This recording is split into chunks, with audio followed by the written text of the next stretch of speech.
ओम गणेशाय नमः। गणेश चतुर्थी का अर्थ क्या है? शुरुआत कैसे हुई? गणेश चतुर्थी से क्या लाभ है? गणेश चतुर्थी का जन्म कब हुआ? आज इस वीडियो में गणेश चतुर्थी की कथा और इन सब के बारे में ही चर्चा करेंगे। सबसे पहले गणेश चतुर्थी का अर्थ क्या है? गणेश चतुर्थी पर लोग पूरी भक्ति और श्रद्धा से ज्ञान और समृद्धि के देवता की पूजा करते हैं। भगवान गणेश को बुद्धि का देवता माना जाता है। हिंदू धर्म में किसी भी नए काम को प्रारंभ करने से पहले भगवान गणेश की पूजा की जाती है। माना जाता है कि भगवान गणेश की पूजा करने के बाद प्रारंभ होने वाले कार्य हर हाल में पूरे होते हैं। गणेश चतुर्थी की शुरुआत कैसे हुई? भारत में जब मुगल शासन के दौरान अपनी सनातन संस्कृति को बचाने हेतु छत्रपति शिवाजी ने अपनी माता जीजाबाई के साथ मिलकर गणेश चतुर्थी यानी गणेश महोत्सव की शुरुआत की। छत्रपति शिवाजी द्वारा इस महोत्सव की शुरुआत करने के बाद मराठा साम्राज्य के बाकी पेशवा भी गणेशा महोत्सव को मनाने लगे। गणेश चतुर्थी करने से लाभ क्या है? भगवान गणेश की कृपा से व्यक्ति की सभी मनोकामनाएं पूरी हो जाती हैं और आर्थिक पक्ष मजबूत हो जाता है। भगवान गणेश को प्रसन्न करने के लिए विनायक चतुर्थी के पावन दिन श्री गणेश चालीसा का पाठ जरूर करें। श्री गणेश चालीसा का पाठ करने से भगवान गणेश की विशेष कृपा प्राप्त होती है। भगवान गणेश की कृपा से धन संपदा में वृद्धि होती है। भगवान श्री गणेश चतुर्थी की कथा को प्रारंभ करते हैं। एक बार महादेव जी पार्वती सहित नर्मदा के तट पर गए। वहां पर एक सुंदर स्थान पर पार्वती जी ने महादेव जी के साथ चौपड़ खेलने की इच्छा व्यक्त की। तब शिव जी ने कहा, हमारी हार जीत का साक्षी कौन होगा?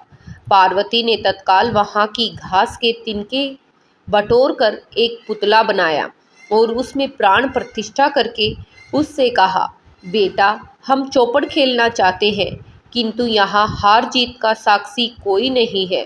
अतः खेल के अंत में तुम हमारी हार जीत के साक्षी होकर बताना कि हम में से कौन जीता कौन हारा।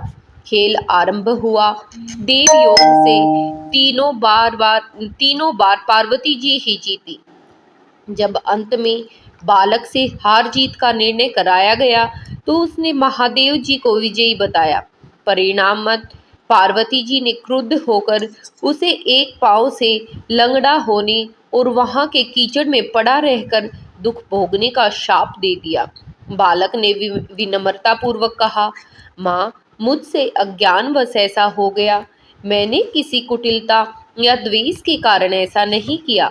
मुझे क्षमा करे तथा शाप से मुक्ति का उपाय बताए। तब ममता रूपी माँ उस पर दया आ गई और वे बोली, यहाँ नाग कन्याएं गणेश पूजन करने आएंगी। उनके उपदेश से तुम गणेश व्रत करके मुझे प्राप्त करोगे। इतना कहकर माँ कैलाश पर्वत को चली गई। एक वर्ष के बाद वह श्रावण में नाग कन्याएं गणेश पूजन के लिए आई। नाग कन्याओं ने गणेश व्रत करके उस बालक को भी व्रत की विधि बताई। तत्पश्चात बालक ने 12 दिन तक श्री गणेश जी का व्रत किया। तब श्री गणेश जी ने उसे दर्शन देकर कहा, मैं तुम्हारे व्रत से प्रसन्न हूँ, मनोवांछित वर मांग सकते हो। बालक बोला, भगवान, मेरे पाँव में इतनी शक्ति दे दो कि मैं कैलाश पर्वत पर अपने माता पिता के पास पहुंच सकूं और वे मुझ पर प्रसन्न हो जाएं। गणेश जी तथास्तु कहकर अंतर ध्यान हो गए। बालक भगवान शिव के चरणों में पहुंच गया। शिव जी ने उससे वहां पर पहुंचने के साधन के बारे में पूछा। तब बालक ने सारी कथा शिव जी को सुना दी। उधर उसी दिन से अप्रसन्न होकर पार्वती शिव जी से विमुख हो गई। उपरांत भगवान शंकर ने भी बालक की तरह 11 दिन पर्यंत श्री गणेश जी का व्रत किया, जिसके प्रभाव से पार्वती के मन में स्वयं महादेव जी से मिलने की इच्छा जागृत हुई। वे शीघ्र ही कैलाश पर्वत पर आ पहुंची। वहां पहुंचकर पार्वती जी ने शिव जी से पूछा, भगवान, आपने ऐसा कौन सा उपाय किया जिसके फलस्वरूप मैं आपके पास भागी भागी आ गई हूँ। शिव जी ने गणेश व्रत का जो इतिहास है वो उनसे कह दिया। तब पार्वती जी ने अपने पुत्र कार्तिकेय से मिलने की इच्छा से 21 दिन पर्यंत 21-21 की संख्या में दूर्वा, पुष्प, लड्डुओं से गणेश जी का पूजन किया। 21वें दिन कार्तिकेय स्वयं ही माता पार्वती जी से आ मिले। उन्होंने भी मां के मुख से इस व्रत का महात्म्य सुनकर व्रत को किया। कार्तिकेय ने यही व्रत विश्वामित्र जी को बताया। विश्वामित्र जी व्रत करके गणेश जी के से जन्म से मुक्त होकर ब्रह्म ऋषि होने का वरदान मांगा। गणेश जी ने उनकी मनोकामना पूर्ण की। ऐसे हैं श्री गणेश जी जो सबकी मनोकामना पूर्ण करते हैं। गणेश जी से जुड़ी हुई दूसरी कथा कुछ इस प्रकार है।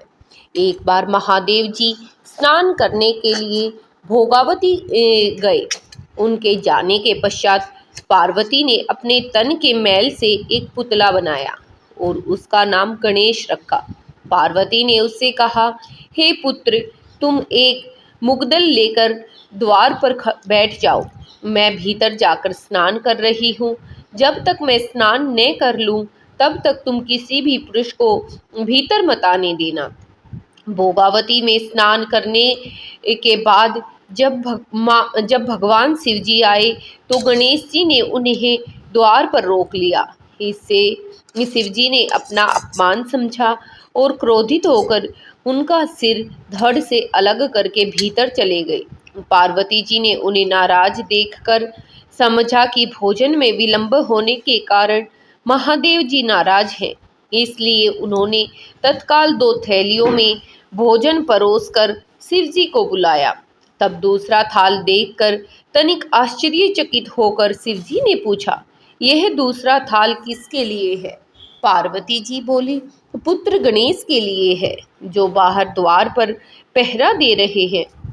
यह सुनकर शिव जी और भी अधिक आश्चर्यचकित हो गए। तुम्हारा पुत्र पहरा दे रहा है? हाँ नाथ, क्या आपने उसे नहीं देखा?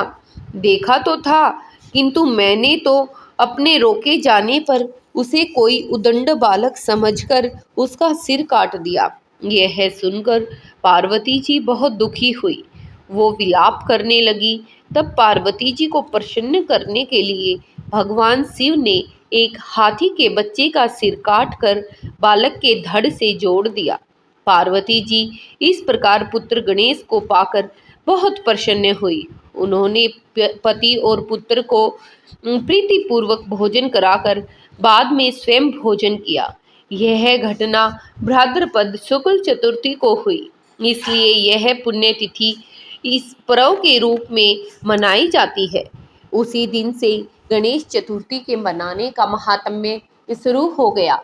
लोग अपनी अनेक प्रकार की मनोकामनाओं की पूर्ति के लिए, घर में सुख शांति और समृद्धि के लिए भगवान श्री गणेश का पूजन करते हैं।